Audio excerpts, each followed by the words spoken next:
अब देखो इस टाइप का एक जो है गांव में सूप पाया जाता है, ये आजकल सिटी में चलने लगा है। ये वाला ओल्ड वर्जन है और ये क्या है, लेटेस्ट वर्जन है। न्यू क्या होता है जी? ठीक, तो ये पुरानी हमारी दादी अम्मा फटकती थी, अब ये जो है हमारे यहाँ की नई बहुएं फटकती है। ठीक है, तो ये दोनों ही सूप होता है, ठीक है, या सुपेला जो भी बोलते हो। तो ये भी क्या है, ठोस पदार्थ को जो है शुद्धियां जो है निकालने के लिए क्या करना पड़ता है, हमको फटकना पड़ता है। जैसे चावल, गेहूं और सब चीजों में इम्प्योरिटीज पाई जाती है ना। जब देखते होगे चावल, धान बोलते हैं ना, धान को जब हम मशीन से कुटवा के लेके आते हैं तो उसमें देखते होगे चावल के साथ कड़ के साथ में कण और भूसियां भी पाई जाती है। तो ये इम्प्योरिटी कैसे रिमूव होगी? अब जो है घर की जो औरतें होती हैं वो क्या करती हैं, सुपेला लेके और जो है फटकना चालू, मतलब इम्प्योरिटीज निकालना चालू कर देती है। अरे बेटा तुम राजधानी का चावल खाते हो तो हम क्या कर सकते हैं, सब नहीं खा सकते ना राजधानी का चावल। आप बाबू साहब हैं, आप राजधानी का चावल खा सकते हैं 100 रुपए के जी, ठीक है, सब कोई थोड़ी ना खा सकता। ठीक, अब बात करते हैं फटकना हो गया, ओसाना क्या होता है? ठीक है, ओसाना ऐसा होता है कि जब देखते होगे धान, गेहूं इत्यादि सब फसल कट के आता है, तो जब उसको थ्रेसर से या किसी चीज से, पहले के टाइम में बैल से करते थे, अब थ्रेसर से करने लगे। पहले के टाइम में क्या होता था, बैल लगा दिया और उस पे चलाते थे, तो उससे क्या होता था, जो फसल की जो छीमियां होती थी, जो बालियां होती थी, वो सब निकल के नीचे आ जाता था और उसका पुआल उठा के फेंक देते थे, चाहे वो धान का होता था। और गेहूं के केस में क्या करते थे, पीटते थे, मूरी लेके ऐसे एक लकड़ी का एक बांस का वो बनता था, उससे पीट पीट के गेहूं का छिलका निकालते थे और गेहूं अलग करते थे। तो बड़ा कष्टकारी होता था, ठीक है, और पुराने टाइम में बहुत कष्टकारी होता था। किसी ने ओखली का नाम सुना है? आजकल शादियों में कभी कभार खाई जाती है, ठीक है, जब शादी का सीजन आता है ना तो ये ओखली दिखती ऐसे कुछ रखता है डंडे के साथ। पहले इसका काम बहुत महत्वपूर्ण होता था। इसमें क्या किया जाता था, चावल मतलब धान कूटा जाता था और भी जितने चीजों का छिलका निकालना होता था, जौ वगैरह और सब चीजों को इसमें डाल के और उसका छिलका निकाला जाता था, ठीक है। और एक चीज होता था, पता नहीं क्या बोलते थे उसको पांव से चलाते थे लोग, एकड़ बोलते थे या कुछ ऐसे बोलते थे, ठीक है, ऐसे करके गड्ढा रहता था, इसमें चावल डाल के जो है पैर से दबाते रहते, ठीक। तो ये सब क्या होते थे, इम्प्योरिटीज रिमूव करने के तरीके होते थे। अब आ जाते हैं ओसाना पे। तो जो धान, गेहूं इत्यादि सब कट के आते थे तो किसान लोग क्या करते थे, पहले हवा का इंतजार करते थे। हवा का इंतजार करते थे, जब विंड ब्लो करेगी यानी हवा जब चलेगी तो उसमें क्या करते थे, ऐसे एक लकड़ी का, लोहे का या जिसका भी होता था, बर्तन होता था, उसमें ऐसे नीचे गिराते थे और वो धीरे धीरे गिरता रहता। तो हवा जो है उसके इम्प्योरिटीज को थोड़े आगे तक उड़ा के ले जाती थी और बाकी जो है मटेरियल, ठीक है, यानी जो शुद्ध वाला पदार्थ था वो नीचे ही पास में गिरता रहता था।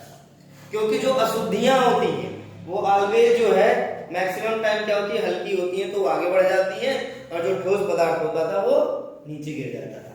तो इस तरीके से अलग करते थे, ठीक है। और जब ये खत्म हो गया फटकना और ओसाना, अब फटकना ओसाना के बाद क्या आता है, इम्प्योरिटीज रिमूव करने के लिए आता है थ्रेसिंग, ठीक है। थ्रेसिंग क्या होता था, थ्रेसिंग होता था अन्य कणों को, पके हुए पौधों को अलग करने की प्रक्रिया को क्या कहते थे, थ्रेसिंग कहते थे। क्या करते थे, ऐसा ये होता था थ्रेसिंग। थ्रेसिंग में क्या करते थे, ऐसे जूट बनाते थे, किसका, अनाज का जूट बनाते थे, ठीक है, और यहाँ बांध देते थे या पकड़ लेते थे, और यहाँ पत्थर या लकड़ी रख के इस पे क्या करते थे, दे देना, क्या करते थे, पीटते थे। तो पीटते थे तो क्या होता था, इसकी बालियां और ये सब अनाज क्या होते थे, टूट के बाहर चले जाते थे, ठीक है। और बचता क्या था उसमें, इम्प्यूरिटीज बचता था और बाकी सब बाहर निकल जाता था। ठीक है, अब दूसरा क्या हो गया, बीनना, जो तुम लोगों ने घर पे भी सुना होगा, बीनना। ठीक है, अब बीनना कैसे होता था, दादी माँ अम्मा या जिसको भी फुर्सत हो, क्या हो, जो एकदम रिटायरमेंट वाले कगार पे चल रहा हो, उसको शाम को एकदम थाली पकड़ा दिया जाता था दोपहर में और उसमें चावल दे दिया जाता था, चावल या गेहूं या दाल। ठीक है, और कहा जाता था इसके कंकड़ और इम्प्यूरिटीज निकाल के हमको दो, हम खाना बनाएंगे। ठीक है, तो उसी को क्या कहते थे, बीनना। ठीक है, जैसे चावल के ढेर सारे पार्ट इसमें पड़े हुए हैं। ठीक है, तो इसमें क्या होते थे, पत्थर भी पड़े रहते थे, कुछ जो है उसमें अनाज के कुछ ऐसे पार्टिकल होते थे जो थोड़े नुकीले टाइप के होते थे, उसको बाहर निकाल लिया जाता था। ठीक, तो उसको क्या करते थे, बीन कर अलग करते थे। ठीक है, अब आ गया अगला क्या, चालना। ठीक है, चालना सब लोगों ने देखा होगा, चालना तो सबको पता होगा। ठीक, अब चालना क्या हो गया, मान लो तुम्हारा चावल है, गेहूं है या कुछ भी चीज है, तो क्या करते थे, उसके लिए चलनी हुआ करती थी। ठीक है, पहले के टाइम में लोहे की टीन की एक चलनी बन के आती थी, एक मोटे दाने की और एक पतले दाने की, और एक ऐसे भी बन के आती थी लंबे दाने की, ऐसे ऐसे करके बनी होती थी। ठीक है, तो ये अलग अलग टाइप की चलनियां होती थी, जिस मटेरियल को क्या करना है, हमको अलग अलग करना है, उसी हिसाब से हम क्या करते रहते थे, उसको बनाते थे। ठीक है, अभी के भी टाइम में देख लो, जिनके यहाँ आशीर्वाद का आटा आता है वो चोकर युक्त तो होता ही नहीं है, तो उनको चालने की जरूरत नहीं पड़ती है। ठीक, क्यों भाऊ साहब, आशीर्वाद का आटा खाते हो ना? ठीक है, तो उनको चालने की जरूरत नहीं पड़ती आशीर्वाद का आटा खाने में, लेकिन जो घर वाला आटा खाते हैं, ठीक, हालांकि इम्प्योरिटीज पहले ही रिमूव हो जाती है।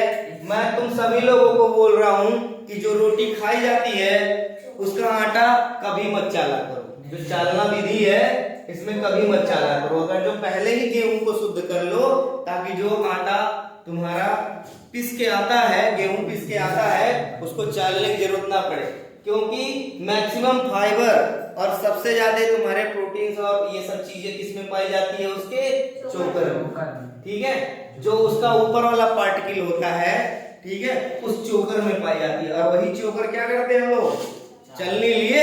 अरे कहे ये तो रोटियां बहुत गड़ी रद्द लागत है, बिल्कुल ऐसे ऐसे हिलाया 2 बार और जो सफेद सफेद निकला वो हमारा शुद्ध है। ठीक, और जो बड़ा वाला आ गया वो क्या हो गया, अशुद्ध हो गया। लेकिन वो पार्टिकल शुद्ध होता है, उसको खाने से हमारे बॉडी की फाइबर जो मेंटेनेंस की जरूरत पड़ती है, उसकी जरूरत अलग से खाने की जरूरत नहीं पड़ेगी, अगर जो आप चोकर युक्त आटे की यूज कर रहे हैं। ठीक है, तो आशीर्वाद छोड़ो और स्वदेशी अपनाओ। क्यों, कितने लोग कहते हैं? ठीक है, तो ये तुम्हारी ठोस की इम्प्यूरिटीज रिमूव करने का तरीका हो गया, जो पुराने समय से ही चला रहा है।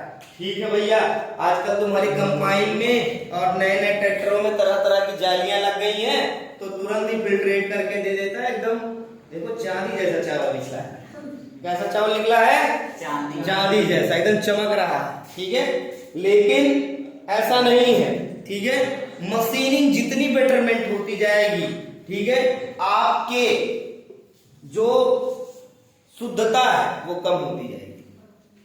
ठीक है, क्यों, क्योंकि कहीं ना कहीं उसके सब्सटेंसेस को रिमूव करने के लिए, उसके अशुद्धियों को रिमूव करने के लिए क्या करते हैं हम लोग, कोई ना कोई प्रोसेस करते हैं। ठीक है, हीट जनरेट करते हैं। ठीक है, मॉइस्चर होता है और उसके बाद इतना ज्यादा क्रशिंग करते हैं कि वो बिल्कुल ही उसमें कुछ बचता नहीं।